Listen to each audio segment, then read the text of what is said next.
Se rió, soltó una carcajada larga, escandalosa, que rebotó en las paredes del juzgado tercero de lo familiar, frente al magistrado Herrera, frente a los abogados, frente a todos. Ni siquiera intentó disimularlo. Se giró hacia los tres amigos que tuvo el descaro de llevar como público y dijo con esa voz que yo conocía de memoria, esa voz segura de quien nunca ha dudado de nada en su vida. Va a morir de hambre sin mí. Esta mujer nunca supo hacer nada sola. Solté el aire despacio. Cerré los ojos un segundo y sonreí. Porque yo, Patricia Morales, dediqué 9 años a entender una sola cosa. La mentira siempre deja rastro. 9 años siguiendo huellas que supuestamente no existían, encontrando lo que ciertos hombres juraban no tener. 2 décadas siguiendo huellas que supuestamente no existían, encontrando lo que ciertos hombres juraban no tener. Y durante los últimos 4 años, mientras Roberto dormía tranquilo cada noche en la recámara que compartimos por más de 3 décadas, yo había estado haciendo exactamente ese mismo trabajo. Pero esta vez, el rastro tenía su nombre. Cuando el magistrado Herrera abrió aquella carpeta beige que mi abogada, la licenciada Fuentes, había colocado sobre su escritorio 21 días antes, la sala cambió de temperatura. El silencio llegó primero al licenciado García, el abogado de Roberto. Luego llegó a los 3 amigos que reían todavía hace 30 segundos. Y por último, llegó a él. Vi su mandíbula tensarse. Vi cómo aquella sonrisa se fue apagando, lentamente, como una vela que alguien sopla sin prisa. Y comprendí en ese instante que 33 años de secretos guardados, los suyos y los míos, acababan de presentar su cuenta. Pero para entender lo que había dentro de esa carpeta, lo que el magistrado leyó en voz alta ante toda la sala, necesitas conocer quién era yo antes de que Roberto Salinas entrara en mi vida. Necesitas entender por qué guardé silencio durante tanto tiempo sobre algo que pudo haberlo cambiado todo mucho antes. Hay algo que nunca le conté a nadie, ni a mis hijos, ni a mi hermana. Algo que cargué sola durante más de 30 años y que ese día, por primera vez, dejé de cargar. Esa mañana del 14 de febrero me desperté a las 5:17 de la madrugada, sin alarma. Hacía años que mi cuerpo no necesitaba una. Me senté al borde de la cama con los pies descalzos sobre el piso de losetas frías. Ese frío que sube despacio desde abajo y te recuerda, sin palabras, que estás viva. Afuera todavía no cantaban los pájaros. Solo había ese silencio denso, pesado, que tienen las ciudades en las horas más oscuras antes del amanecer, cuando el mundo entero parece estar esperando algo. Fui a la cocina. Puse el café. El olor lo llenó todo de inmediato. Ese aroma que había despertado esa misma cocina durante 36 años de mañanas. Tomé la primera taza entre las manos y sentí el calor traversándome los dedos poco a poco, como una promesa pequeña. El café tenía ese sabor ligeramente amargo que a mí siempre me gustó solo, sin azúcar, igual que lo tomaba mi madre. Y por un segundo, nada más por un segundo, quise que fuera una mañana cualquiera. Que no hubiera juzgado, que no hubiera carpeta, que no hubiera nada de lo que había descubierto. Pero ese pensamiento duró muy poco. El cielo afuera comenzaba a ponerse de ese color gris azulado que no tiene nombre exacto, ese color de las cosas que están a punto de cambiar. En el corredor, las fotos de siempre miraban desde la pared. Nuestra boda, el bautizo de Emilio, la primera comunión de Carmen, las vacaciones en Veracruz cuando los niños todavía eran niños y el mundo todavía nos parecía simple. Me detuve frente a la foto de nuestra boda. Roberto con 26 años, yo con 25, el ramo blanco entre las manos, los dos mirando a la cámara con esa sonrisa que uno pone cuando cree que todo está comenzando bien. Puse la yema del dedo sobre el cristal frío. Sentí el polvo fino que yo misma había limpiado cientos de veces y pensé, ¿cuánto no sabías tú de mí ese día? ¿Y cuánto tardé yo en aprender lo que tenía que saber de ti? ¿Sabes qué fue lo que más me costó de esa mañana? No fue el nerviosismo, no fue el miedo, fue la calma. Esa calma profunda, casi extraña, que yo misma no terminaba de entender. como si una parte de mí hubiera estado preparándose para ese día durante mucho tiempo, sin avisarle a la otra parte. Me puse el vestido gris que había colgado la noche anterior en la puerta del baño, el mismo que usé en noviembre de 2001, cuando asistí a la ceremonia de reconocimiento de la licenciada Amparo Domínguez, quien se retiraba del Poder Judicial tras 40 años de servicio. Fui de las pocas personas de aquel departamento que todavía la recordaban como era en sus primeros años. Un vestido simple, de tela firme, sin adornos. 16 años guardado.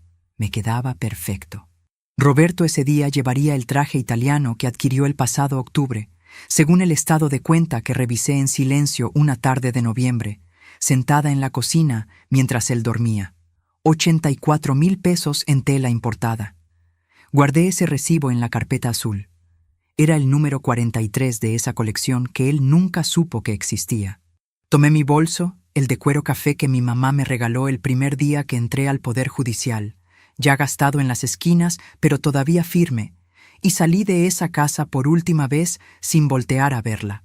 Antes de contarte lo que el magistrado encontró en esa carpeta, lo que hizo que la risa de Roberto se apagara de esa manera tan definitiva, quiero pedirte algo. Si todavía no estás suscrito a este canal, hazlo ahora. Y si esta historia te está llegando, dale like a este video, porque eso me ayuda a que más personas puedan escucharme. Y escríbeme en los comentarios desde qué ciudad o país me estás acompañando esta noche.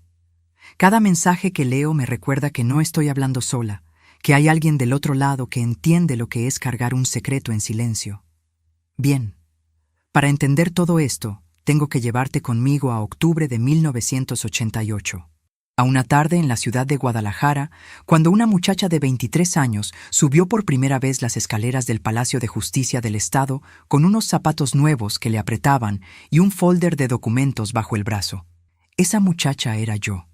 Tenía 23 años y creía, con toda la certeza que da la juventud, que la vida funcionaba como un balance contable, cada cifra en su columna, cada partida en su lugar, todo cuadrando al final del ejercicio. Lo que yo no sabía entonces, lo que tardaría años en comprender, es que las personas también ocultan columnas, que hay hombres que dicen amarte mientras esconden partidas enteras, y que a veces el trabajo más difícil de un perito contable no es encontrar el dinero que falta, es aceptar que quien lo escondió dormía a tu lado. En la oficina del cuarto piso del Palacio de Justicia, entre archiveros de metal color crema y ese olor a papel antiguo mezclado con tinta de sello oficial, conocí a la mujer que cambiaría para siempre mi manera de ver el mundo. La licenciada Amparo Domínguez, 61 años, el cabello completamente blanco, peinado con precisión, una mirada que parecía leer por debajo de las palabras. El primer día que llegué a su departamento, sin levantar los ojos de los documentos que tenía en la mano, me dijo algo que no he olvidado en 38 años. Patricia, dijo con esa voz tranquila que tenía, nunca busques lo que hay, busca lo que falta. Recuerda esas palabras. Las vas a necesitar para entender todo lo que viene después. Nunca busques lo que hay, busca lo que falta. Esa frase me quedó grabada de una manera que no supe explicar entonces. La licenciada Amparo Domínguez no me la dijo como una lección.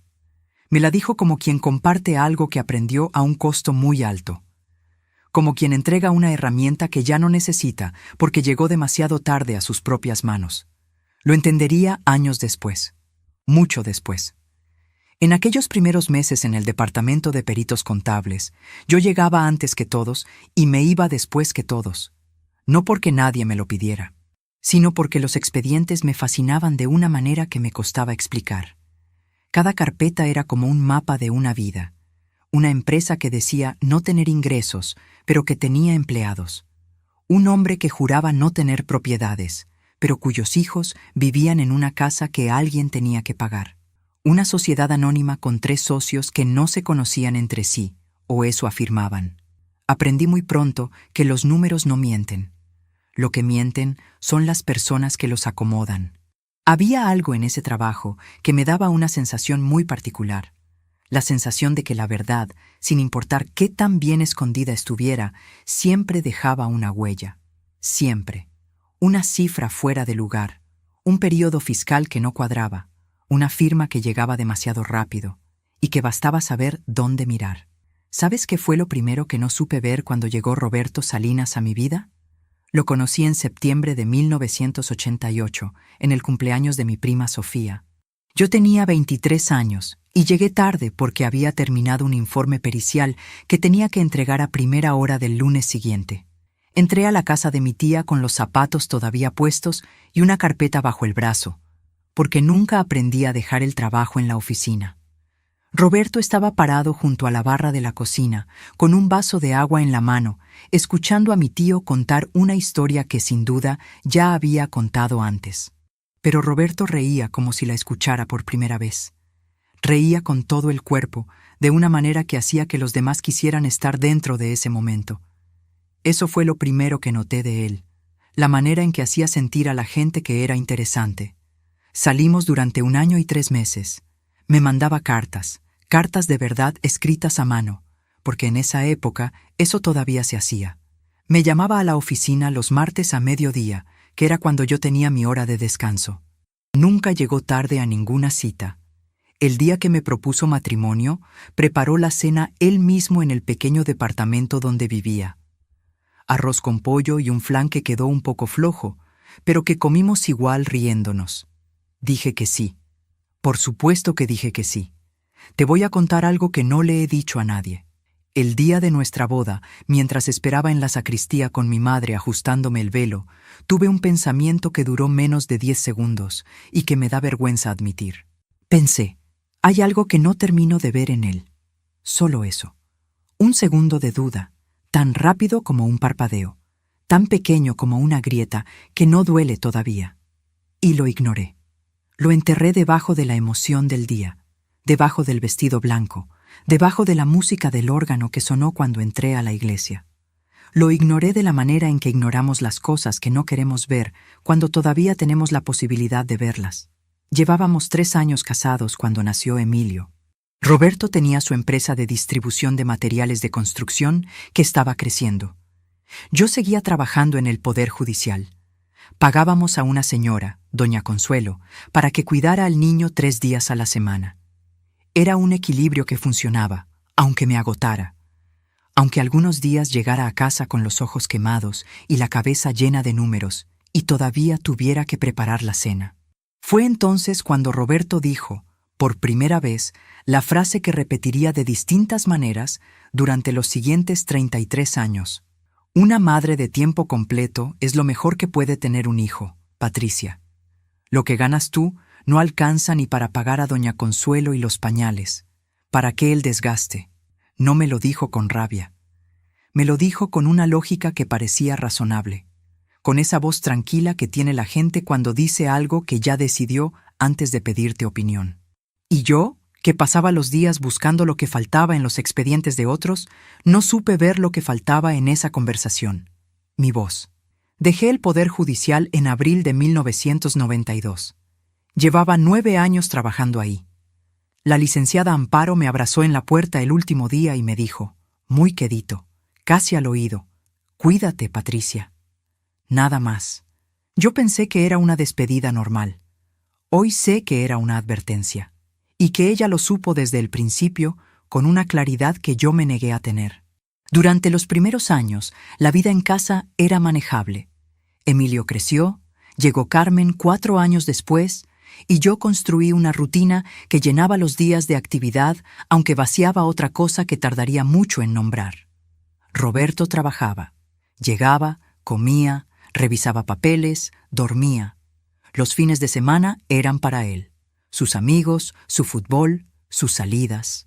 Yo organizaba los cumpleaños, las reuniones de la escuela, las citas con el médico, la Navidad, Semana Santa, los viajes de la familia que siempre planeé yo sola. Siempre yo sola. Le di 16 años en esa casa sin cobrar ni un peso. Le di cada mañana levantándome a las 5:30 para preparar el desayuno antes de que los niños se despertaran.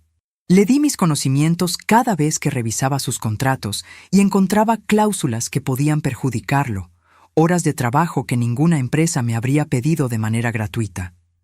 Le di mi nombre cuando su empresa necesitó un aval bancario en 2001 y el banco pedía una firma adicional. Le di todo lo que una mujer puede dar, y él me devolvía un silencio que fui aprendiendo a no interrumpir. Pero antes de contarte lo que descubrí en esos contratos años después, lo que encontré escondido entre cifras que yo misma había avalado, necesitas saber lo que pasó la tarde del 3 de noviembre de 2019. Porque ese fue el día en que todo comenzó a cambiar. El día en que yo dejé de ser la mujer que espera y me convertí en la mujer que observa. Déjame ser específica en algo antes de llegar ahí. Hubo un momento, en el año 2015, donde creí que las cosas iban a mejorar. Roberto llegó un domingo con flores, margaritas amarillas, que eran mis favoritas, y que él sabía desde el primer año que salimos. Las puso sobre la mesa de la cocina y dijo: «He estado pensando, me he portado como un egoísta. Quiero que esto cambie». Se sentó frente a mí. Me miró a los ojos de una manera que no lo hacía en años. Y algo en mi pecho, algo que yo creía que ya no sentía, algo que pensé que había muerto de hambre en silencio, se abrió de golpe. Ese mes, Roberto llegó a cenar 3 veces a tiempo. Me preguntó cómo estaba, de verdad, como cuando éramos novios. Una tarde fuimos a caminar por el parque que quedaba cerca de la casa, como no lo hacíamos desde hacía una década. Caminamos sin hablar demasiado, pero era un silencio distinto. Cálido. Pensé, tal vez sí puede cambiar. Tal vez todavía hay algo aquí que vale la pena. 3 semanas después, recibí el estado de cuenta de nuestra cuenta compartida. Roberto había retirado 120,000 pesos en efectivo a lo largo de ese mes, sin decirme nada. Cuando le pregunté, me miró con una expresión que no era enojo ni culpa. Era algo más frío que eso, era indiferencia. Son gastos del negocio, Patricia. Esas cosas no son para que tú te preocupes. Se levantó de la mesa. Siguió viendo su programa de televisión. Y yo me quedé sentada con el estado de cuenta en la mano, sintiendo ese frío que no venía del aire acondicionado. Sintiendo también una náusea muy específica, la de quien reconoce que fue ingenua cuando no tenía derecho a hacerlo. Guardé ese estado de cuenta en el cajón de mi buró esa noche. No sé exactamente por qué. Fue un impulso, algo que venía de años de trabajo en el Poder Judicial, ese reflejo de no tirar nada que pudiera tener relevancia. Era el primer papel, el primero de muchos. Lo que todavía no sabía entonces era que Roberto llevaba mucho más tiempo ocultando cosas de lo que yo imaginaba. Y que las flores de ese domingo no habían sido un gesto de arrepentimiento, habían sido una distracción. Voy a llevarte al 3 de noviembre de 2019, un domingo, las 4:17 de la tarde. Ese día Roberto tenía reunión con sus socios en un restaurante del centro. Una reunión que, según él, duraría 2 horas. Me dijo eso antes de salir, en ese tono que usaba para informar, no para conversar. Llevaba puesto el saco azul marino que le había regalado yo para su cumpleaños. Olía a su colonia de siempre, esa colonia cara que compraba en el mostrador del aeropuerto cada vez que viajaba, como si los viajes fueran la única ocasión que merecía ese gesto. Salió sin voltear. Cerró la puerta sin fuerza, pero tampoco con cuidado. Esa clase de cierre de puerta que lo dice todo sin decir nada. Yo me quedé en la sala con una taza de té que ya estaba frío y un libro que no estaba leyendo de verdad. Tenía los ojos sobre las páginas, pero la mente en otro lugar. En ese lugar vago donde uno va cuando lleva demasiado tiempo pretendiendo que todo está bien. Y entonces, a las 4:23 de la tarde, el teléfono fijo sonó. Era Ernesto Villarreal, el contador de la empresa de Roberto. Un hombre mayor, siempre cordial, que me conocía desde que Roberto inició el negocio. Siempre me preguntaba por los niños. Siempre tenía una palabra amable. «Patricia, qué bueno que contestas. Necesito hablar con Roberto. Es urgente. Tiene que firmar unos documentos antes del lunes o la transferencia no se puede procesar». Hizo una pausa. «Eso que él separó para Sonora tiene vencimiento esta semana». Me quedé en silencio 2 segundos. «¿Para Sonora?», pregunté. Silencio del otro lado. El tipo de silencio que no es vacío, sino que está lleno de algo que alguien acaba de darse cuenta que no debió decir.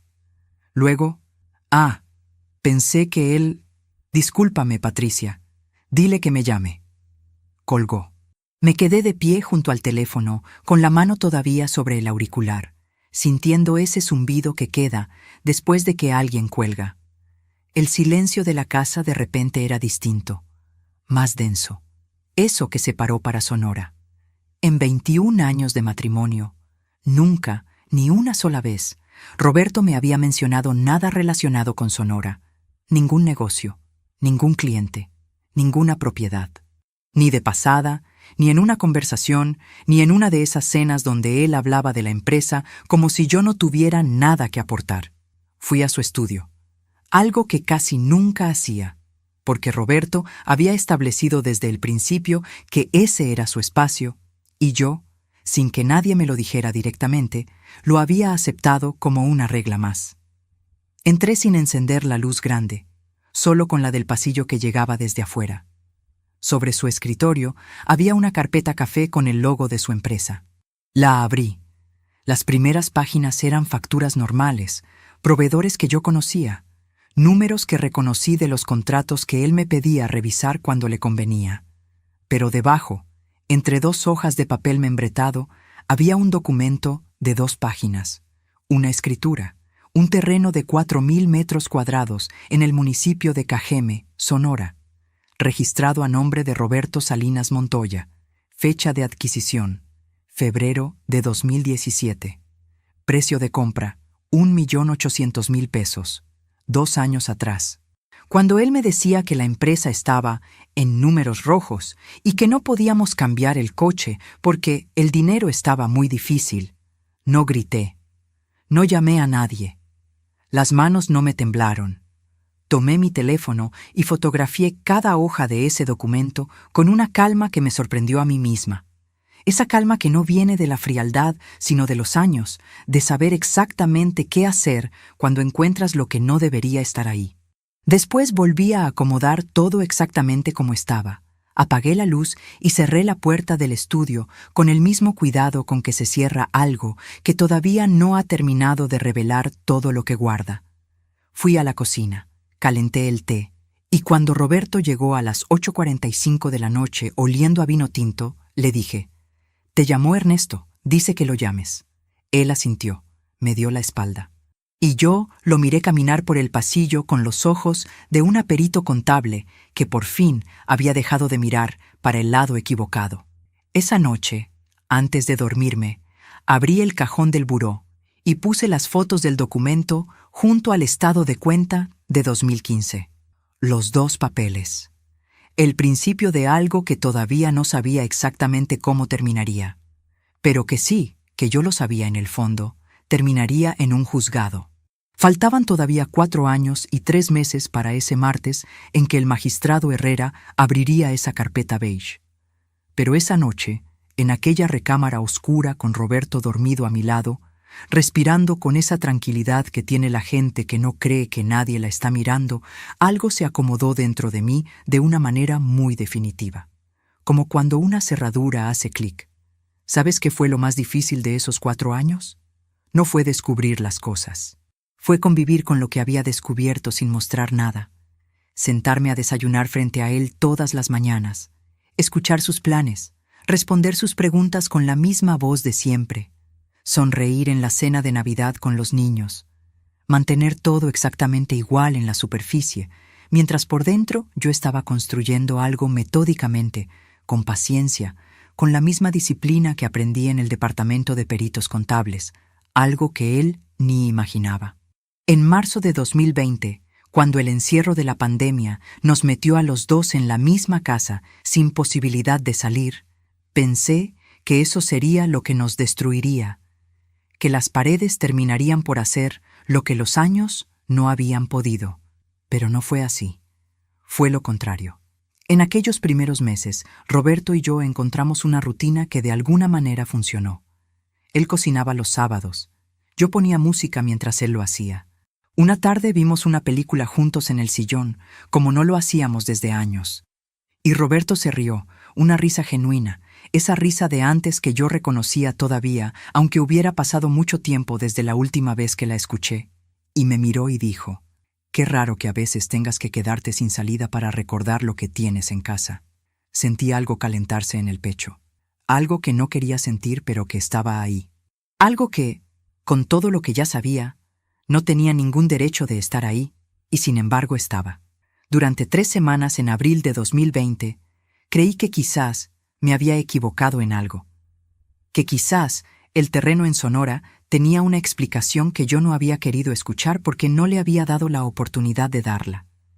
Que quizás lo de los retiros de dinero era descuido, no intención. Roberto llegó un viernes con tamales de la señora que vivía en la esquina, los que a mí me gustaban desde siempre, los de rajas con queso que ella hacía los viernes desde que yo tenía memoria. Me dijo: «Los vi y pensé en ti». Me los dijo de pasada, sin drama, sin ese gesto exagerado de quien intenta convencer. Como quien dice algo simple y verdadero. Y yo quería creerle. Dios mío, que quería creerle. Porque es más fácil creer que seguir cargando sola con lo que sabes. 2 semanas después, encontré, doblado dentro de una revista de negocios en su cajón, un contrato de arrendamiento. Un departamento en la colonia Roma de la Ciudad de México, arrendado a nombre de Roberto Salinas Montoya desde enero de 2019. Renta mensual, 18,500 pesos al mes. 14 meses de pagos al momento en que yo lo encontré. 259,000 pesos que habían salido de algún lugar que yo no conocía, de alguna rendija de un negocio que yo misma había avalado con mi nombre. No lloré. Me quedé de pie junto al cajón con el contrato en la mano, sintiendo ese sabor metálico que llega a la boca cuando el cuerpo entiende algo antes de que la mente lo termine de procesar. El mismo sabor que uno siente cuando el auto derrapa en la lluvia y por un segundo no sabe a dónde va. Afuera se escuchaba la televisión. Roberto estaba viendo las noticias en la sala, a 6 metros de donde yo estaba de pie con ese papel en la mano. 6 metros y 32 años de matrimonio entre nosotros. Doblé el contrato, lo guardé en mi bolso. Fui al baño, abrí la llave del agua para que hubiera ruido y me permití 10 segundos. Solo 10. Me senté en el borde de la tina con los ojos cerrados y respiré. El azulejo estaba frío contra mis manos. El agua sonaba. Y yo conté hasta 10, muy despacio, como me enseñó mi madre a contar cuando era niña y me lastimaba algo. Hasta 10, Patricia. El dolor no desaparece, pero se hace más pequeño. Llegué a 10. Apagué el agua. Me levanté. Me miré en el espejo un momento, el tiempo suficiente para reconocer a la mujer que estaba ahí, la misma que había entrado al departamento de peritos contables con una carpeta bajo el brazo y que nunca, en el fondo, había dejado de saber buscar lo que faltaba. Arreglé el cuello de mi blusa y salí a la sala a sentarme junto al hombre que creía conocerme.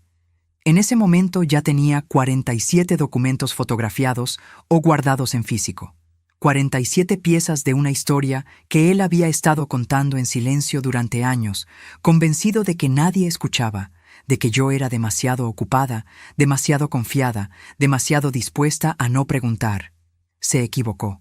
Tal vez tú también has confiado en alguien durante años, entregado todo, y descubierto después que esa persona no era quien creías, que el engaño no vino de un extraño, sino de quien dormía a tu lado, de quien sabía el nombre de tu madre, de quien conocía qué tamales te gustaban desde siempre.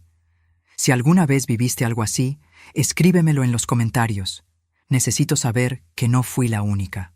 Que hay mujeres, y también hombres, que cargaron este mismo peso en silencio durante meses, durante años, sonriendo en las cenas de Navidad con el corazón partido en dos. Me encantaría leerte. Y ahora déjame contarte lo que descubrí en enero de 2021. Porque eso sí que no me lo esperaba. Eso fue lo que cambió todo. Enero de 2021. El 8 de enero, para ser exacta. Un viernes. Ese día Roberto llegó a casa pasadas las 9 de la noche con una energía distinta. No era la energía del cansancio, ni la del mal humor, que yo conocía bien, que podía leer desde el sonido de sus pasos en el pasillo antes de que abriera la puerta. Era otra cosa. Algo más liviano, casi alegre, que él intentaba disimular con normalidad, envolviéndolo en gestos ordinarios, como si lo ordinario pudiera esconder lo que estaba debajo.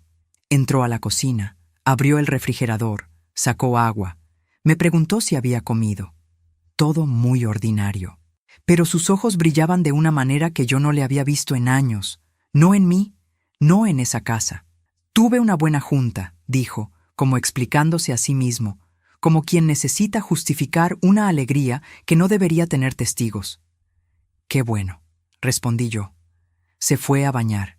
Y yo me quedé en la cocina escuchando el agua correr, pensando en esos ojos que brillaban, en esa energía liviana que él había traído de algún lugar que no era esta casa, en el departamento de la colonia Roma, que costaba 18,500 pesos al mes. El agua sonaba igual que siempre. Todo sonaba igual que siempre. Y sin embargo, nada lo era. Esa noche esperé a que se durmiera. Lo escuché respirar durante 20 minutos, ese ritmo pausado y profundo que tienen los que duermen con la conciencia tranquila, o los que llevan tanto tiempo mintiendo que ya no sienten el peso. A las 11:47 me levanté con cuidado. Caminé descalza por el pasillo oscuro hacia su estudio y encendí su computadora portátil. Tenía la contraseña desde siempre. Nunca la había cambiado. Quizás porque nunca pensó que yo usaría esa puerta. Quizás porque en 32 años de matrimonio nunca tuve razón para hacerlo. O eso creía él. Lo que encontré esa noche tardé 3 semanas en procesar. Roberto tenía una segunda empresa, una sociedad registrada en 2016 en el estado de Sinaloa, a nombre de él y de un socio que yo nunca había escuchado mencionar ni en conversación casual ni en ninguno de los contratos que revisé a lo largo de los años. Una empresa de arrendamiento de maquinaria pesada que tenía contratos con 2 constructoras del noroeste del país. Contratos por millones, contratos firmados, vigentes, generando ingresos desde hacía 5 años. Contratos que no aparecían en ninguna declaración que yo hubiera visto, en ninguna carpeta, en ninguna conversación sobre el dinero que estaba muy difícil.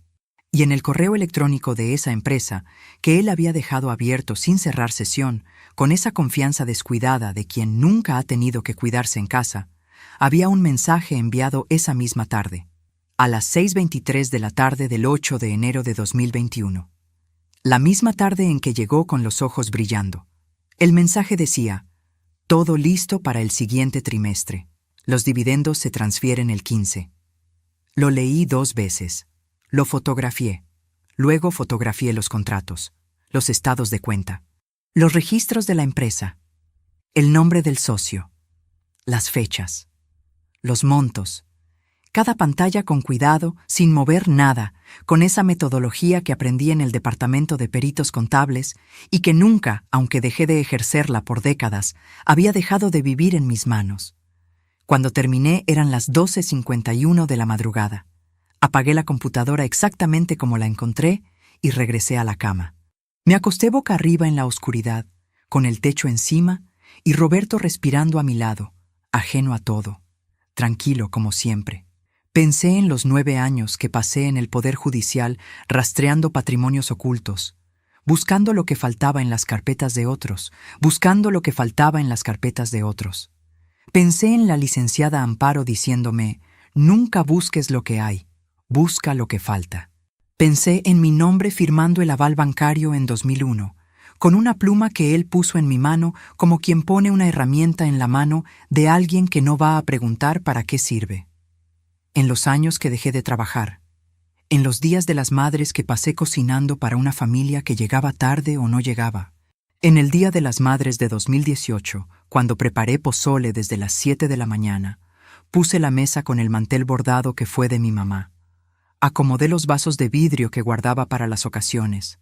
Esperé hasta las 2 de la tarde y Roberto llegó a las 4 con el aliento a cerveza y dijo: se nos fue el tiempo en casa de la mamá de Fernanda. No me vayas a reprochar. No rechinó una silla. No se escuchó un ruido. Solo el olor del pozole ya frío y esa frase flotando en el aire de la cocina como humo que no termina de disiparse. Ese recuerdo llegó completo esa noche de enero, acostada en la oscuridad. Y con él llegaron los demás, todos los que había guardado sin saberlo, uno encima del otro, con fecha y hora, como documentos en un cajón que nunca se tiró, porque alguna parte de mí siempre supo que iban a ser necesarios. Le di ese Día de las Madres. Le di los fines de semana de 15 años sin quejarme. Le di mi firma en ese aval. Le di mi silencio cuando retiraba dinero sin explicación. Le di mi presencia en cada cena de negocios donde yo era la esposa y nada más, la que sonreía, la que no interrumpía, la que sabía más de números que cualquiera en esa mesa y nunca lo dijo.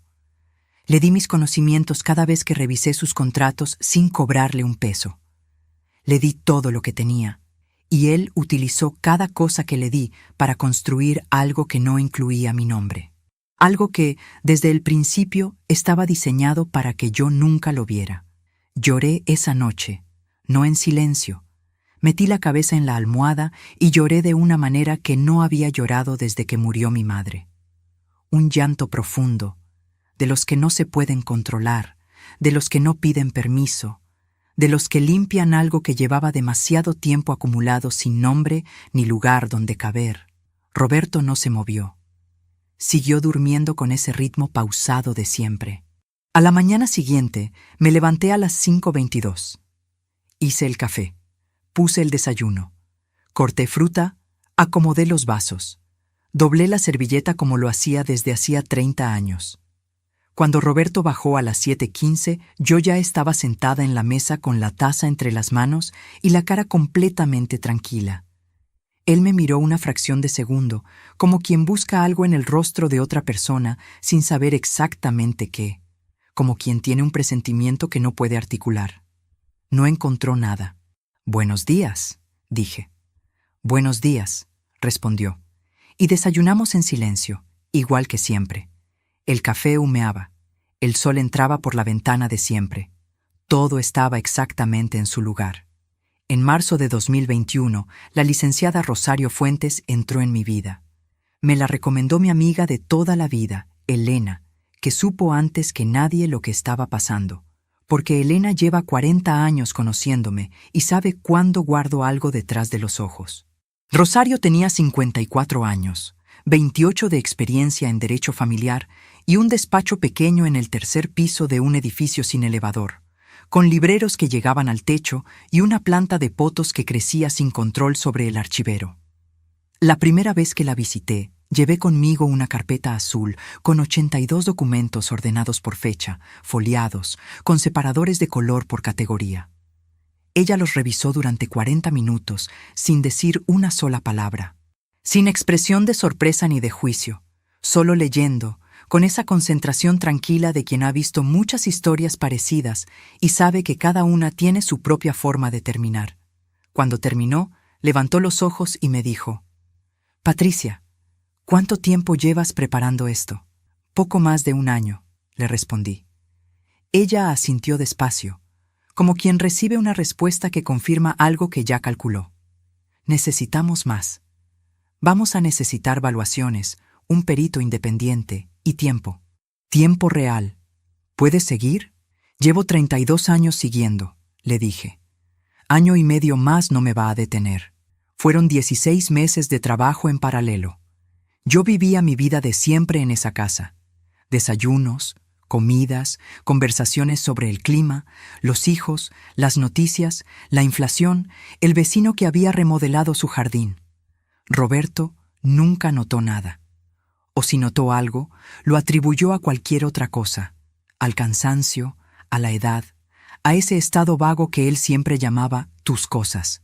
Los hombres que se sienten seguros rara vez buscan señales de peligro donde siempre ha habido tranquilidad.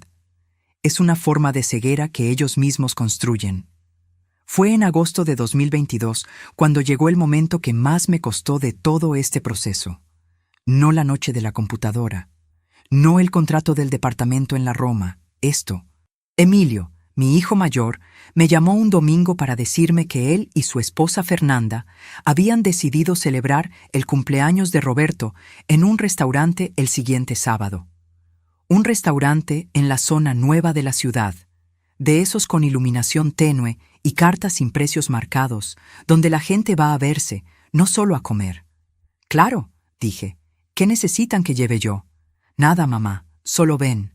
Esa noche, sin que nadie me lo pidiera, sin que nadie lo esperara, sin que hubiera ninguna razón lógica para hacerlo, excepto la que yo llevaba dentro desde siempre. Fui a la pastelería de la señora Carmen, la misma donde comprábamos los pasteles de cumpleaños de los niños desde que eran chicos, la misma que olía a vainilla y mantequilla desde la puerta, la misma señora con el delantal de flores que me conocía por mi nombre. Pedí el pastel de siempre. 3 pisos, betún de cajeta, las letras en azul marino porque ese era el color favorito de Roberto, porque yo todavía sabía eso, porque esas cosas no se olvidan aunque uno quisiera. 380 pesos. Lo pagué con mi propio dinero, de lo poco que yo manejaba. El sábado llegué al restaurante con el pastel en una caja blanca y me encontré con algo que no esperaba. En la mesa, junto a Roberto, sentada en el lugar que siempre fue el mío en las reuniones familiares, ese lugar que nadie me había quitado formalmente porque nadie nunca me había dicho nada formalmente, estaba una mujer de unos 40 años que yo nunca había visto. Cabello oscuro, traje sastre color hueso, una tranquilidad en el cuerpo de quien ya lleva tiempo sintiéndose en casa en los lugares donde llega. Esa tranquilidad específica de quien no tiene nada que esconder porque otros lo esconden por ella. Emilio se levantó a recibirme con una sonrisa demasiado ensayada, de esas que los hijos practican cuando están atrapados entre 2 verdades que no saben cómo nombrar. Mamá, ella es Valeria, una socia de papá. Roberto me miró desde el otro extremo de la mesa, no con culpa, con algo peor, con indiferencia, la misma expresión con que miraba el tráfico o el pronóstico del tiempo. Algo que simplemente estaba ahí, que no requería explicación ni disculpa, que existía con la misma naturalidad con que existía la sal sobre la mesa. No dije nada, sonreí, saludé a Valeria con cortesía, con esa cortesía que uno aprende cuando lleva décadas siendo la esposa invisible en las cenas de negocios. Me senté en el único lugar disponible, que era el extremo opuesto a Roberto, frente a mis nietos, que me abrazaron con esa alegría sin cálculo que solo tienen los niños y que esa noche fue lo único en esa mesa que se sintió real. Comí. Respondí preguntas con cariño genuino. Cuando llegó el momento del pastel, lo saqué de la caja y lo puse sobre la mesa sin que me temblara un solo músculo de la cara. 3 pisos. Betún de cajeta. Las letras en azul marino. Valeria vestía un reloj que yo reconocí. No porque lo conociera de antes, ni porque entendiera de marcas, sino porque 3 semanas atrás había revisado un estado de cuenta de la empresa de Sinaloa que incluía una transferencia de 42,000 pesos a una joyería de lujo en la Ciudad de México. Una sola transferencia, limpia, sin nota. El pastel que yo puse sobre esa mesa había costado 380 pesos, 2 números que no necesitaban ningún perito para contar su historia. No lloré en ese restaurante. No frente a ellos. Frente a ellos fui la mujer que siempre había sido. Presente, tranquila, sin quejas, sin escenas. La que no molestaba, la que no exigía, la que sonreía en los momentos en que otra mujer habría volteado la mesa, la que nadie tomaba en serio porque nunca levantaba la voz, sin entender que las mujeres que no levantan la voz a veces son las que más claramente están viendo todo. Solo cuando llegué a mi coche, en el estacionamiento del sótano, cuando cerré la puerta y quedé sola con el olor a cuero viejo de ese coche que tenía 12 años y que yo nunca pedí cambiar porque había aprendido a no pedir, me permití unos minutos. Apoyé la frente en el volante, el plástico frío contra mi frente. Respiré. Afuera se escuchaba el ruido lejano de la ciudad, ese murmullo continuo de motores y voces y vidas que no se detienen por ninguna de nosotras. Y yo pensé, muy claro, con una calma que ya no era resignación, sino decisión, con la misma serenidad con que uno termina de revisar la última página de un expediente y sabe exactamente qué va a escribir en el informe. Ya falta poco. Faltaban exactamente 16 meses para el 14 de febrero en el juzgado tercero de lo familiar. Para la risa de Roberto, para la carpeta beige, para el silencio de esa sala que todavía escucho a veces cuando la casa está muy quieta. Pero antes de llegar ahí, Necesito contarte lo que descubrí en octubre de ese mismo año. Algo que ni la licenciada Fuentes esperaba. Algo que lo cambió todo de una manera que yo misma no había calculado y que demostró, una vez más, que la verdad siempre deja una huella. Siempre. Basta saber dónde mirar. Octubre de 2021. El martes 12. Ese día, yo había ido al supermercado a primera hora de la mañana. Una cosa completamente ordinaria. Roberto tenía reunión de trabajo y no regresaría hasta la tarde. Llegué a casa a las 10:23, cargué las bolsas hasta la cocina y cuando fui a guardar las cosas en el cajón de los documentos del hogar, donde guardábamos las facturas del gas, del agua, de los servicios de la casa, noté que el cajón no cerraba bien. Había algo que lo trababa desde adentro. Saqué todo: facturas, recibos, manuales de electrodomésticos viejos que nadie había tirado. Y en el fondo, pegado con cinta adhesiva al interior del cajón, había un sobre tamaño carta con el membrete de un despacho de abogados que yo no conocía. Despacho Garza y Asociados, especialistas en derecho familiar y patrimonial. El sobre tenía fecha del 17 de septiembre de 2018. Lo abrí con ese mismo reflejo que me había acompañado toda la vida en el Poder Judicial. Manos firmes, respiración pausa, ojos atentos. Era una carta de consulta. Roberto había pedido orientación legal sobre los pasos necesarios para iniciar un proceso de divorcio de manera que los bienes adquiridos durante el matrimonio bajo régimen de sociedad conyugal pudieran ser reclasificados como bienes propios del consultante mediante figuras legales disponibles. La carta tenía 3 páginas. El abogado le detallaba opciones: transferencias de activos a nombre de terceros de confianza, constitución de fideicomisos, cambio de régimen matrimonial. Septiembre de 2018, 3 años antes de ese martes, 4 años antes del juicio. Me senté en el piso de la cocina con las bolsas del supermercado todavía abiertas a mi lado. El refrigerador zumbaba. Afuera, en la calle, un camión pasó haciendo ruido. Todo seguía funcionando con normalidad perfecta mientras yo sostenía en las manos la prueba de que el hombre con quien compartí cama durante más de 3 décadas llevaba 4 años planeando dejarme sin nada. No un impulso, no una decisión tomada en un mal momento, una estrategia, calculada, documentada, con fecha y membrete de abogado.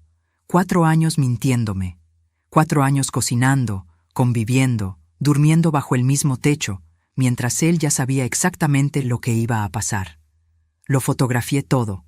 Guardé el sobre exactamente como lo encontré, pegado con la misma cinta en el fondo del cajón. Volví a meter todo lo demás encima. Cerré el cajón. Puse las cosas del supermercado en su lugar. Hice la comida. Cuando Roberto llegó a la 1:40 del mediodía, le serví su plato. Me senté frente a él y le pregunté cómo había ido la reunión. Me contó algo sobre un proveedor del norte. Yo asentí. Le ofrecí más arroz. Él dijo que no, que ya estaba bien. Se limpió la boca con la servilleta, se levantó y dijo: estuvo buena la comida. Se fue a su estudio, y yo recogí los platos con las manos completamente quietas. Esa tarde llamé a la licenciada Fuentes desde mi coche, estacionada a 2 cuadras de la casa, con el motor apagado y la ventanilla cerrada. Le describí lo que había encontrado. Hubo un silencio largo del otro lado de la línea. Luego escuché que ella tomaba aire. «Patricia», dijo, «esto cambia el caso por completo». Sí, lo cambiaba todo. Porque la diferencia entre un esposo que decide divorciarse y un esposo que durante 4 años transfiere activos, consulta abogados y planifica metódicamente dejar a su cónyuge sin patrimonio, no es una diferencia de intención. Es una diferencia de categoría legal. Era fraude patrimonial conyugal. Porque yo había pasado 9 años de mi vida aprendiendo exactamente cómo se documenta eso. Los siguientes meses fueron los más intensos del proceso. La licenciada Fuentes contrató a un perito evaluador independiente para los bienes raíces. Yo preparé un informe paralelo con toda la documentación que había reunido desde 2019. 116 documentos para entonces, organizados en 4 carpetas separadas por categoría. bienes inmuebles no declarados, movimientos bancarios irregulares, la empresa de Sinaloa, la carta del despacho Garza y Asociados. 116 documentos. 4 años de trabajo hecho en silencio, en los márgenes de una vida que continuaba su rutina de siempre. Déjame hacer una pausa aquí un momento. Mientras te cuento todo esto, pienso en cuántas personas pueden estar escuchándome desde lugares muy distintos. Si me estás acompañando desde tu ciudad, escribe su nombre en los comentarios. No importa si es una ciudad grande o un pueblo pequeño. Para mí es muy importante saber hasta dónde llegan estas palabras. Escríbela ahí abajo. Te voy a leer. Bien, sigamos. En diciembre de 2021, la licenciada Fuentes presentó la solicitud formal de divorcio contencioso. Ese fue el momento en que Roberto supo que algo pasaba. Me llamó al celular a las 6:48 de la tarde del 3 de diciembre, mientras yo estaba en casa de mi amiga Elena tomando café. Su voz era diferente. Por primera vez en muchos años, yo le escuché algo que se parecía a incertidumbre. Patricia, ¿qué es esto? ¿Por qué con abogado contencioso? Podemos hablar. Podemos arreglarlo entre nosotros. Reconocí esas palabras. Las había escuchado antes, con distintas formas, en distintos momentos. Eran las palabras que usaba cuando algo se le escapaba del control. Ya hablamos mucho, Roberto, le dije. Ahora hablan los documentos. Colgué. Elena me miró desde el otro lado de la mesa. No dijo nada. Me apretó la mano una vez, fuerte, y siguió tomando su café. A veces el mejor apoyo es exactamente ese. Alguien que no necesita decirte nada porque ya lo sabe todo. Los meses siguientes, Roberto intentó varias cosas. Primero, a través de Emilio, propuso una solución amigable. Él se quedaría con la casa y los bienes del negocio. Yo recibiría una pensión mensual que él fijaría según lo que considerara justo. Cuando la licenciada Fuentes leyó esa propuesta, sonrió de una manera que no necesitó explicación.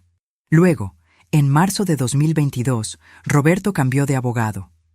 Llegó el licenciado Mondragón, conocido en los juzgados familiares de la ciudad por sus estrategias de desgaste.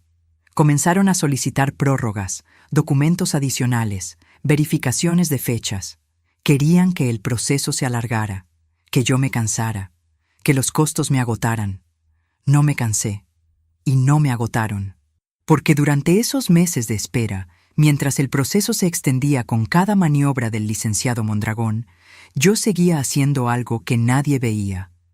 Cada vez que se presentaba un nuevo requerimiento, yo ya tenía la respuesta lista antes de que ellos terminaran de formular la pregunta.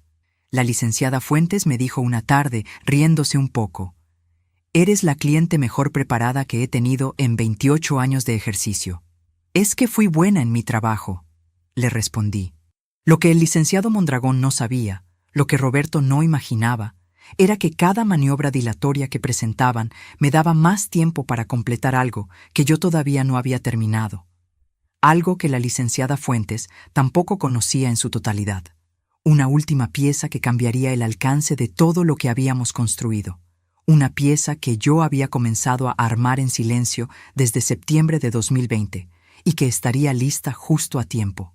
Solo faltaban 5 meses para el 14 de febrero. 5 meses para el juzgado tercero, para la risa de Roberto frente al magistrado Herrera, para esa carpeta beige que nadie más que yo y la licenciada Fuentes sabía exactamente lo que contenía. Pero antes de contarte cuál era esa última pieza, necesitas saber lo que pasó la noche del 31 de enero de 2023, 13 días antes del juicio. Porque esa noche Roberto cometió el error más grande de todos. Un error que yo no busqué, que llegó solo. Como llegan algunas cosas cuando el tiempo lleva demasiado tiempo trabajando a tu favor sin que lo sepas. El 31 de enero de 2023, las 11:14 de la noche, 13 días antes del juicio. Yo estaba en la habitación que había sido nuestra recámara durante más de 30 años, pero que desde que presentamos la demanda en diciembre de 2021 era solo mía. Roberto había tomado la recámara de huéspedes sin que nadie se lo pidiera, como si él también supiera que ya no había vuelta atrás. Estaba leyendo, o intentando leer, con la lámpara encendida y el libro abierto pero los ojos en el techo, cuando escuché voces abajo. Roberto estaba en la sala, hablando por teléfono, no en voz baja. Me levanté sin hacer ruido. Caminé descalza hasta el pasillo y me detuve en la oscuridad de las escaleras, donde la voz llegaba con claridad desde abajo. Para el 14, ya todo tiene que estar listo. Asegúrate de que el traspaso esté firmado antes del viernes. Pausa. No me importa lo que diga ella o su abogada. Para cuando el juez vea los papeles, los bienes ya no van a estar a mi nombre. Otra pausa. Claro que va a apelar. Déjala. Para entonces ya no hay nada que recuperar. Me quedé inmóvil en las escaleras. El piso de madera estaba frío bajo mis pies. La oscuridad del pasillo olía a esa mezcla de casa de siempre, a madera y a ese detergente que yo había comprado en el mismo supermercado durante 30 años. Todo igual, todo completamente igual. Y sin embargo, regresé a la recámara sin hacer ruido. Cerré la puerta con suavidad. Me senté en el borde de la cama y tomé mi teléfono. Eran las 11:17 de la noche. Le envié un mensaje a la licenciada Fuentes. Necesito hablar mañana a primera hora, urgente. Apagué la lámpara. Me acosté en la oscuridad con los ojos abiertos y sonreí. Porque Roberto, en esa llamada telefónica hecha a las 11 de la noche en su propia sala, creyéndose solo en la casa, acababa de darme algo que ni yo ni la licenciada Fuentes teníamos todavía: la confesión de su intención, grabada, en mi teléfono, porque yo había pulsado el botón de grabación a los 4 segundos de escuchar la primera frase. 22 años en el Poder Judicial te enseñan a reaccionar rápido. A las 7:52 de la mañana del 1 de febrero, la licenciada Fuentes escuchó el audio en su despacho sin decir una sola palabra. Cuando terminó, levantó los ojos y me miró con una expresión que yo no le había visto antes. No era solo satisfacción profesional. Era algo más parecido al asombro. «Patricia», dijo en voz baja, «¿sabes lo que acabas de traer?» «Sé exactamente lo que traje», le respondí. Lo que yo había grabado aquella noche no era solo evidencia adicional para el caso de divorcio. Era la prueba de un delito en curso: fraude familiar conyugal, tipificado en el Código Penal Federal, artículo 390 bis. Roberto, en ese momento, estaba en proceso de transferir activos de la sociedad conyugal a nombre de terceros para sustraerlos del proceso judicial, y lo había dicho en voz alta, con nombres y fechas, 13 días antes de que el magistrado Herrera abriera esa carpeta. La licenciada Fuentes pasó los siguientes 4 días trabajando con una intensidad que yo nunca le había visto. Sumamos la grabación a los 116 documentos previos. Solicitamos una medida cautelar de congelamiento de activos al magistrado Herrera, que fue concedida en 48 horas.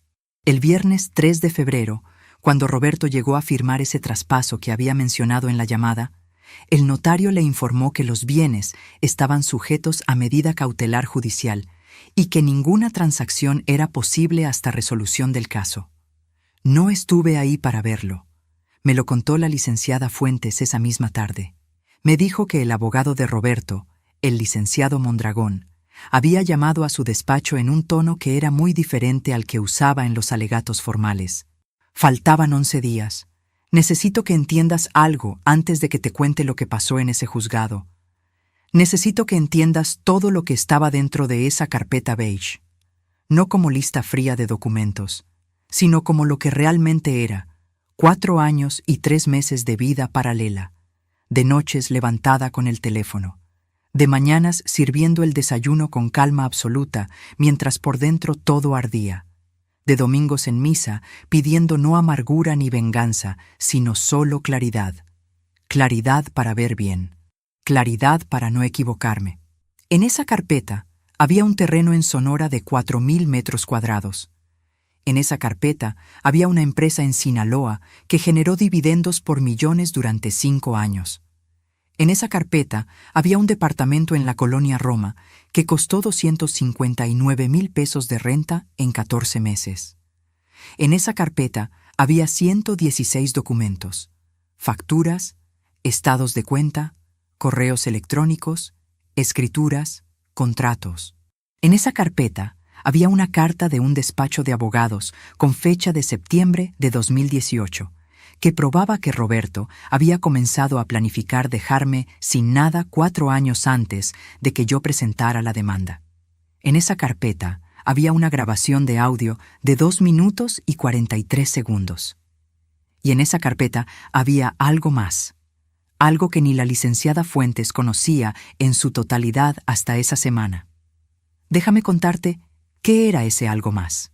En septiembre de 2020, mientras revisaba los documentos de la empresa de Sinaloa que había fotografiado esa madrugada de enero, encontré el nombre del socio de Roberto, Ingeniero Aurelio Vega Montiel. Un nombre que yo nunca había escuchado en 32 años de matrimonio. Lo busqué, primero en los registros públicos de comercio, que yo sabía consultar desde mi época en el Poder Judicial, luego en los registros del Registro Público de la Propiedad, y encontré algo que no esperaba. Aurelio Vega Montiel era el propietario registrado de una casa en un fraccionamiento residencial al norte de la ciudad. Una casa de 3 recámaras, jardín y cochera doble, adquirida en agosto de 2019. Valor catastral, 3.400.000 pesos. Y en los documentos de esa propiedad, como referencia del comprador, aparecía un número de teléfono, el mismo número que Roberto usaba para su teléfono secundario, el que yo descubrí que existía en octubre de 2020, cuando encontré la factura de la compañía telefónica doblada dentro de un libro en su estudio. Contraté a una empresa de investigación privada en noviembre de 2020. Gente discreta, profesional, con experiencia en asuntos de derecho familiar. Les pedí una sola cosa: verificar si existía relación documentable entre Roberto Salinas Montoya y Aurelio Vega Montiel, que fuera relevante para un proceso judicial. Me cobraron 9,000 pesos y tardaron 3 semanas. Lo que me entregaron cambió el alcance del caso de una manera que todavía me cuesta describir. Aurelio Vega Montiel no era solo el socio de Roberto en la empresa de Sinaloa. Era el nombre con que Roberto había registrado activos por valor de más de 8 millones de pesos durante los últimos 6 años. Propiedades, cuentas, participaciones en negocios. 8 millones de pesos de la sociedad conyugal que habían sido transferidos a ese nombre mientras Roberto me decía que el dinero estaba difícil. Cuando la licenciada Fuentes vio ese informe por primera vez, el 5 de febrero, 9 días antes del juicio, se quedó en silencio tanto tiempo que yo le pregunté si estaba bien. «Estoy bien», me dijo. «Estoy calculando». Esa tarde trabajamos hasta las 9 de la noche en su despacho, reorganizando la estructura del caso. La carpeta beige que yo había preparado durante 4 años ahora tenía una sección adicional. Una sección que el licenciado Mondragón no podía haber anticipado porque ninguno de sus movimientos había considerado la posibilidad de que yo llevara 22 años aprendiendo exactamente cómo se encuentran los activos que alguien no quiere que encuentres. El 13 de febrero, la noche antes del juicio, me senté a la mesa de la cocina con una taza de té y revisé cada documento una última vez. Todo en orden, todo en su lugar. 4 años de trabajo silencioso, paciente, preciso. Pensé en la licenciada Amparo Domínguez, en aquella tarde de 1988, en el 4º piso del Palacio de Justicia, cuando me dijo esa frase que llevé conmigo durante toda la vida. Nunca busques lo que hay, busca lo que falta. Yo había buscado lo que faltaba, y lo había encontrado todo. Me levanté, lavé la taza, apagué la luz de la cocina y subí a dormir. Mañana sería el día. El 14 de febrero de 2023. Las 8:47 de la mañana. El juzgado tercero de lo familiar olía a papel húmedo y a ese desinfectante de piso que huelen todos los edificios de gobierno en este país. Ese olor limpio y frío que yo conocía desde hacía más de 30 años. Las luces de neón del pasillo zumbaban levemente. Ese zumbido constante que uno deja de escuchar después de los primeros minutos, pero que está siempre ahí. Mis zapatos hacían ese sonido seco y preciso sobre el piso de mosaico. La licenciada Fuentes caminaba a mi lado con su portafolio negro bajo el brazo y una expresión completamente neutral que yo ya sabía leer. Concentración total. Llevaba el vestido gris, el mismo de 2007, el mismo que había colgado en la puerta del baño la noche anterior. Roberto ya estaba en el pasillo cuando llegamos, de pie junto a la pared del fondo, con el traje italiano azul marino. A su lado, el licenciado Mondragón hablaba en voz baja. Y detrás de ellos, apoyados contra la pared con esa actitud de quienes están ahí para disfrutar algo, 3 hombres que yo reconocí. Los mismos amigos de toda la vida de Roberto, los de los partidos de fútbol del domingo, los de las salidas que duraban hasta tarde. No entendí por qué los había traído. Hasta ese momento, no lo entendí. Roberto me vio entrar. Sus ojos recorrieron mi figura un segundo. Ese segundo donde la gente cree que puede leer todo de una persona por cómo se ve. Luego me miró a los ojos y yo le sostuve la mirada sin esfuerzo, como quien mira algo que ya conoce completamente, hasta que fue él quien apartó los ojos primero. La licenciada Fuentes y yo tomamos asiento en la sala de espera. Ella abrió el portafolio, revisó los documentos una vez más. Todo en orden, todo en su lugar. A las 9:03, la secretaria del juzgado nos indicó que el magistrado Herrera nos recibiría. Entramos todos. Roberto, el licenciado Mondragón, sus 3 amigos que se acomodaron en las sillas del fondo como si fuera un espectáculo. La licenciada Fuentes y yo, del otro lado de la sala. El magistrado Herrera entró a las 9:07. Un hombre de unos 60 años, cabello canoso, expresión de quien lleva décadas viendo exactamente esta clase de situaciones sin que ninguna lo sorprenda. Se sentó. Acomodó sus papeles. Y antes de que pudiera decir la primera palabra, Roberto se inclinó hacia el licenciado Mondragón y le susurró algo. Mondragón asintió.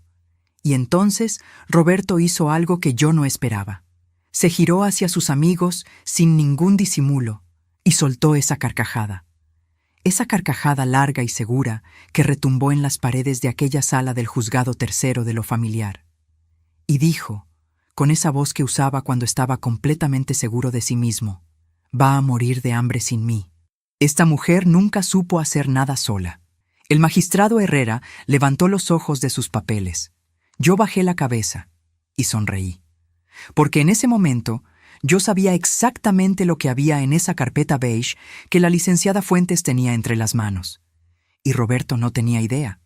El magistrado Herrera comenzó con los formalismos del procedimiento: verificación de identidades, confirmación de representación legal, lectura de los puntos principales de la demanda.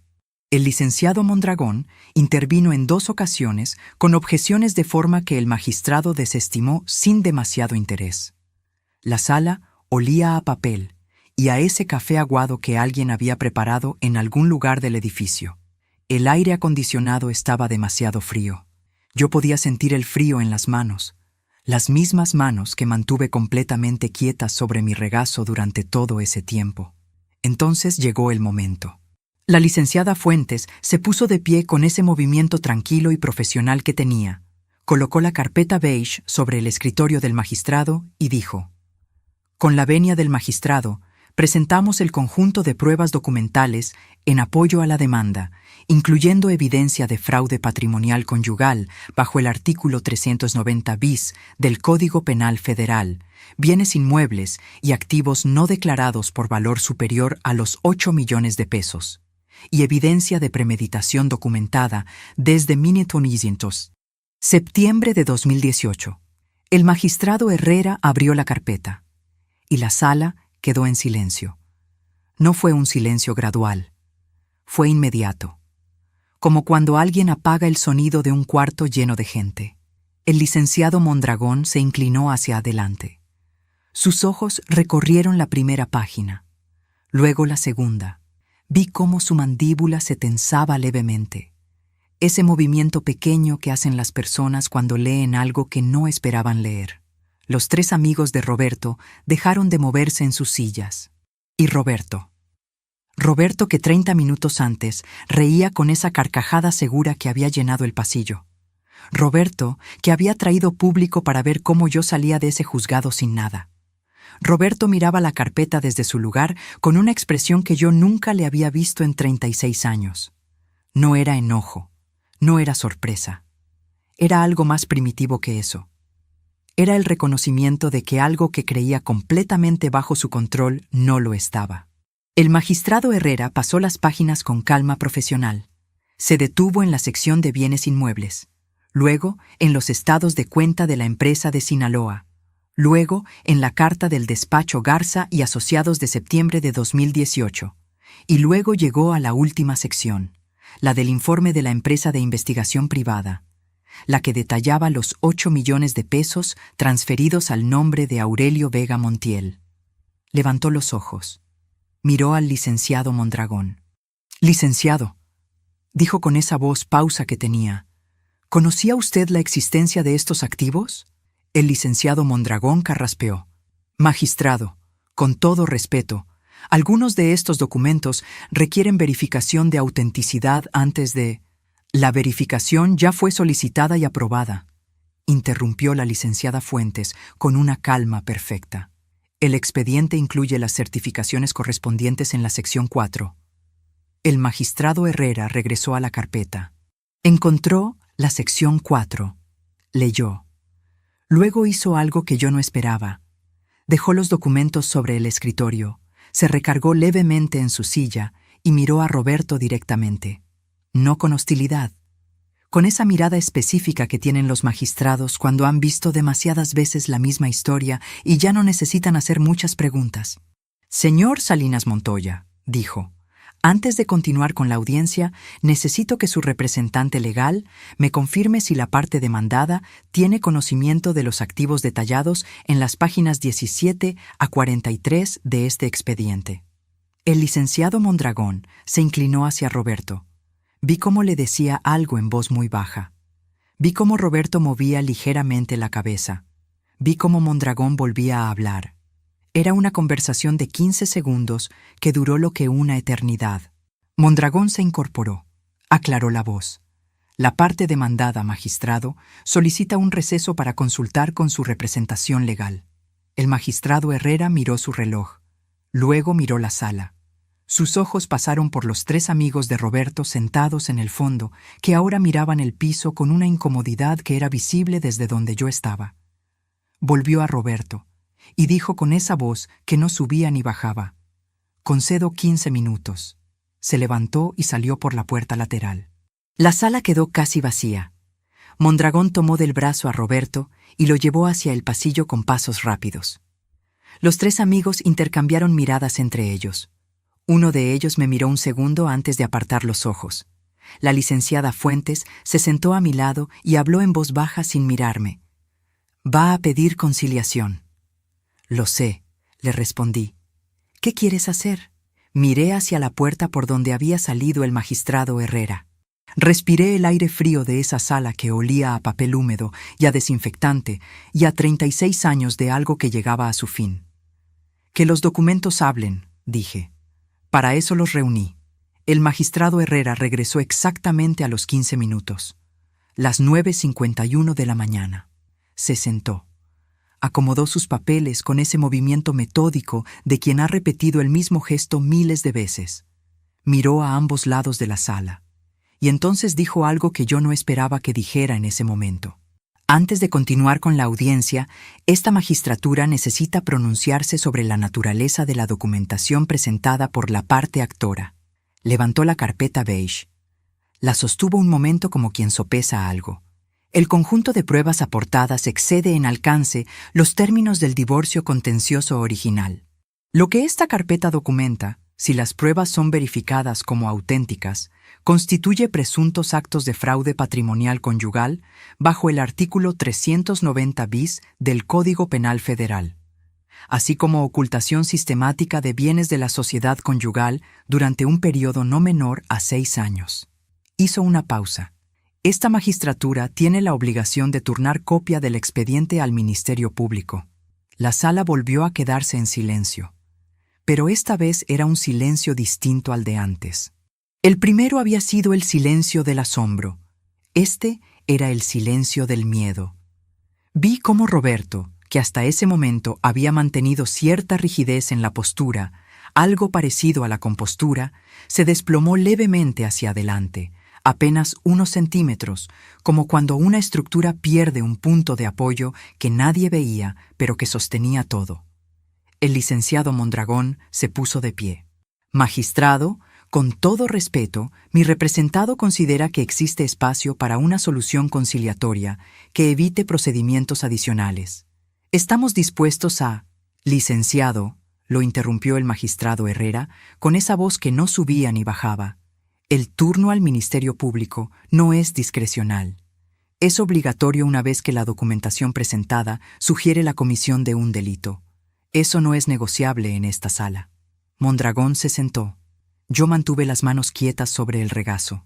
El aire acondicionado seguía estando demasiado frío. El zumbido de las luces de neón seguía ahí, ese sonido que uno deja de escuchar, pero que nunca desaparece. Y yo pensé, con una claridad que sorprendía incluso, que esto era exactamente lo que la licenciada Amparo Domínguez había querido decirme aquel día de 1988, cuando me dijo que me cuidara. No como advertencia sobre Roberto, porque Roberto no existía todavía en mi vida, como advertencia sobre la vida misma, sobre lo que pasa cuando uno deja de buscar lo que falta.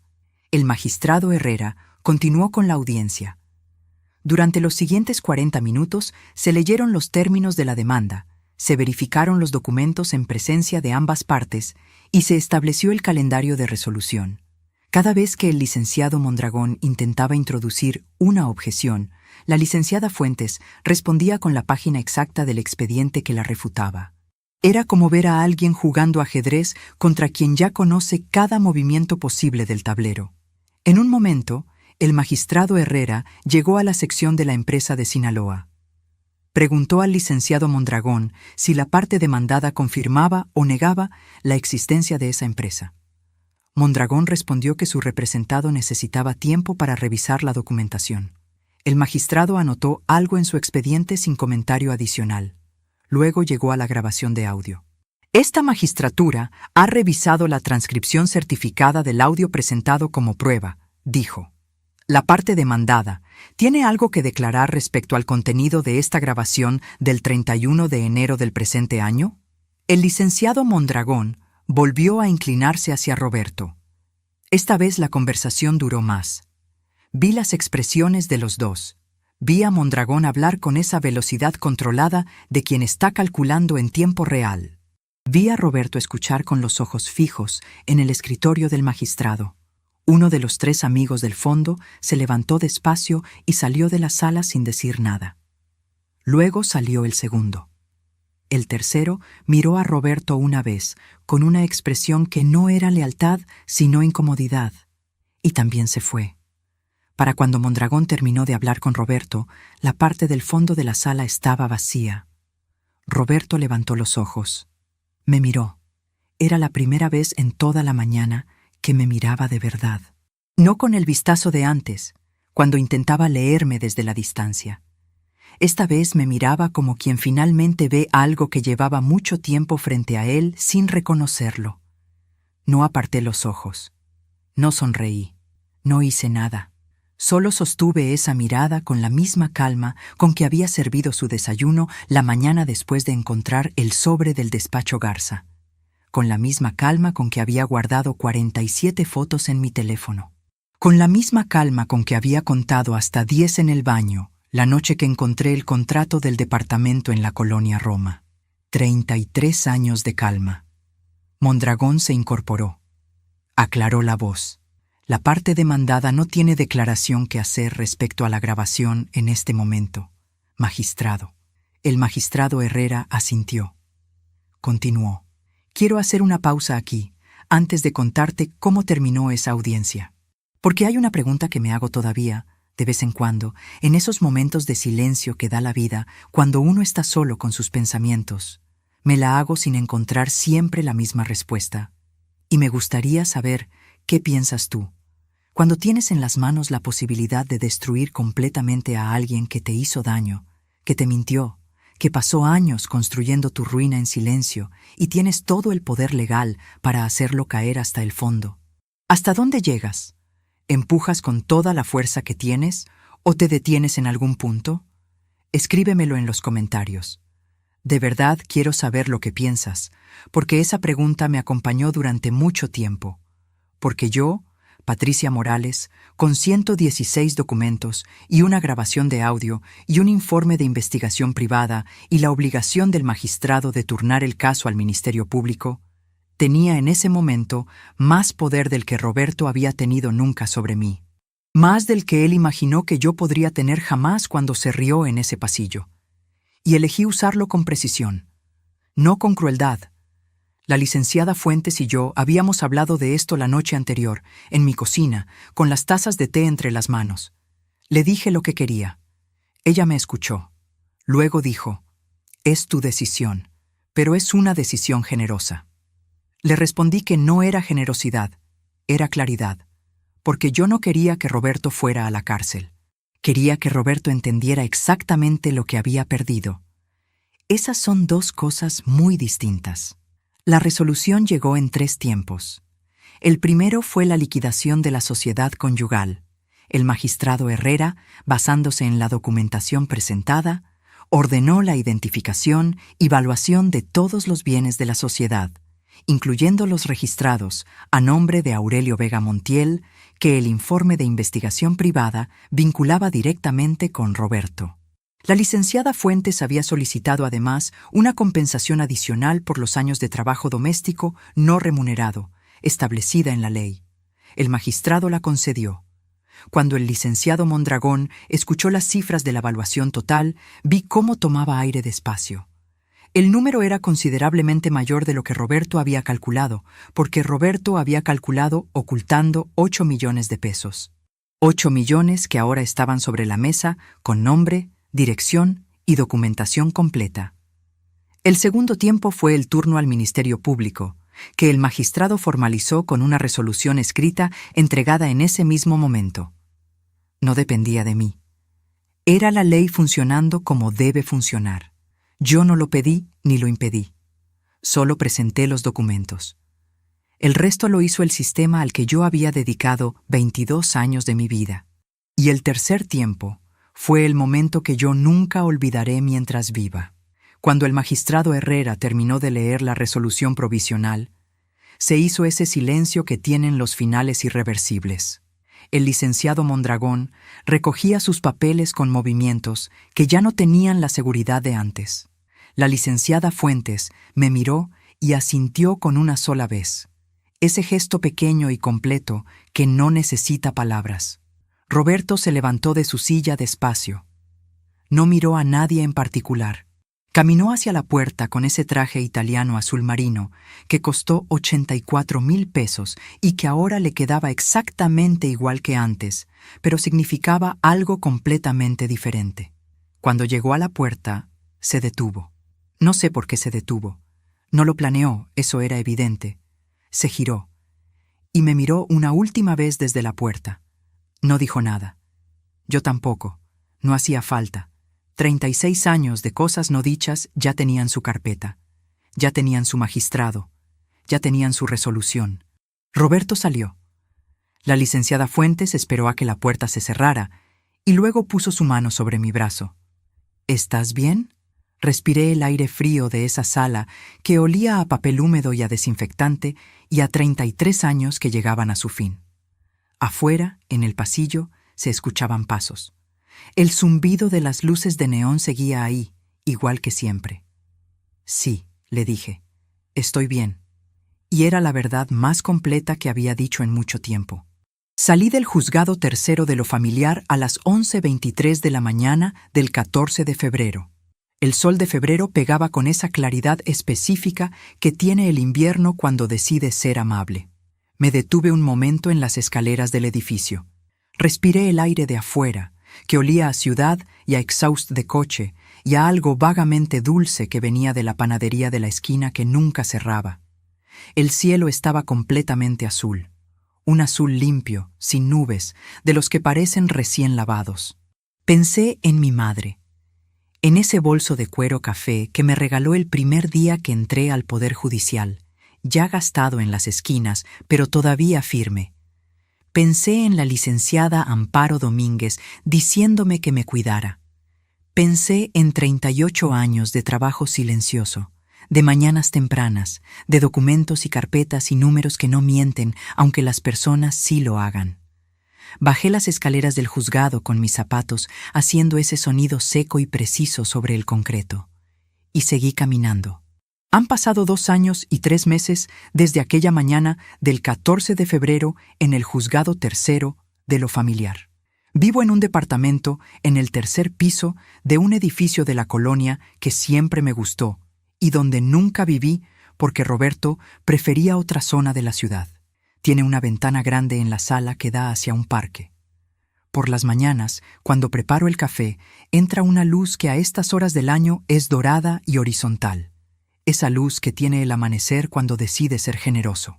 Me gusta ese departamento de una manera que no tiene nada que ver con su tamaño ni con sus acabados.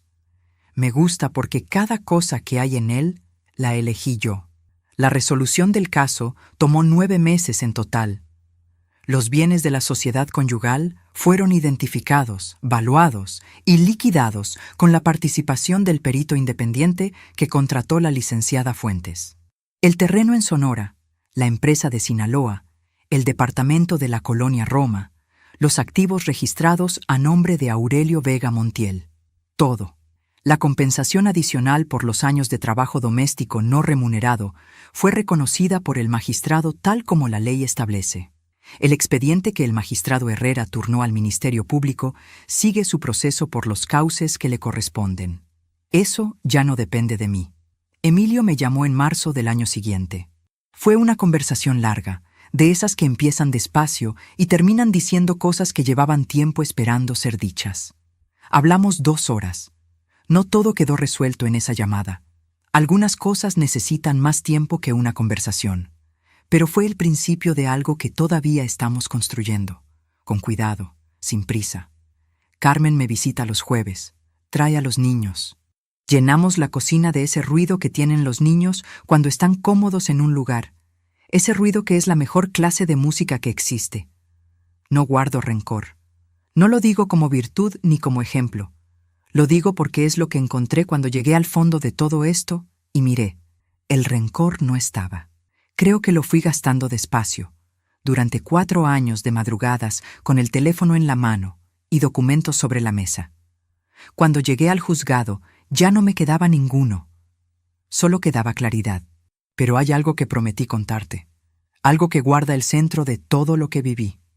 Hace unos meses, revisando papeles viejos en unas cajas que no había abierto desde la mudanza, encontré una carta. Una carta que la licenciada Amparo Domínguez me escribió en abril de 1992, el mes en que dejé el Poder Judicial. La había guardado sin leer, no sé por qué. O sí sé, pero es difícil de explicar. Hay cartas que uno guarda sin abrirlas porque en algún lugar sabe que todavía no está listo para lo que dicen. La leí sentada junto a la ventana grande, con la taza de café entre las manos y la luz de la tarde entrando de lado. La licenciada Amparo Domínguez me contaba en esa carta que ella había pasado por algo muy similar 20 años antes de conocerme. Un matrimonio que duró 16 años. Un hombre que creía que ella no sabía nada. Documentos que ella también reunió en silencio, con esa paciencia que da el oficio.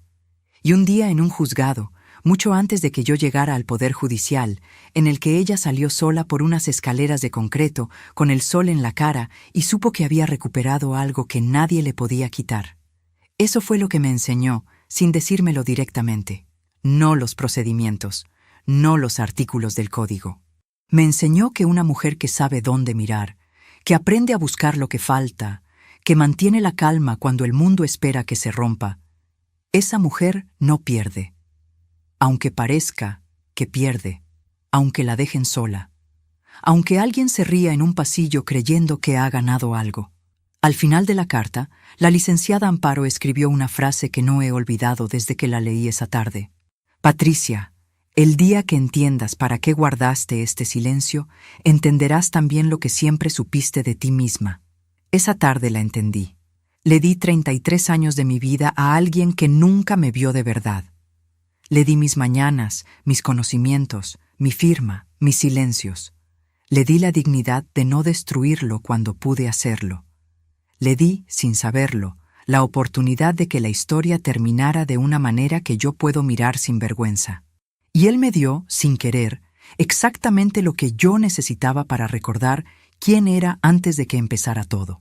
Si hay algo que me llevo de estos 36 años, si hay algo que quisiera que quedara de esta historia, es esto. El silencio de una persona que sabe no es el mismo que el silencio de una persona que tiene miedo. Uno se ve igual por fuera. Por dentro son cosas completamente distintas. Aprende a distinguirlos. En los demás, en ti mismo. Y si algún día, en la vida que te queda por vivir, alguien te mira a los ojos y dice que no puedes, que no sabes, que no tienes nada sin ellos, baja la cabeza un momento. Respira y sonríe. No porque tengas que aguantar, sino porque tú sabes lo que hay en tu carpeta. Aquel 14 de febrero, Roberto se rió en ese pasillo y dijo, «Va a morir de hambre sin mí. Hoy tengo un departamento con una ventana grande que da a un parque. Tengo una taza de café que huele igual que el de mi madre. Tengo 2 años y 3 meses de mañanas elegidas por mí. Y tengo, por primera vez en mucho tiempo, el peso exacto y suficiente de saber quién soy. No me morí de hambre. Empecé a vivir».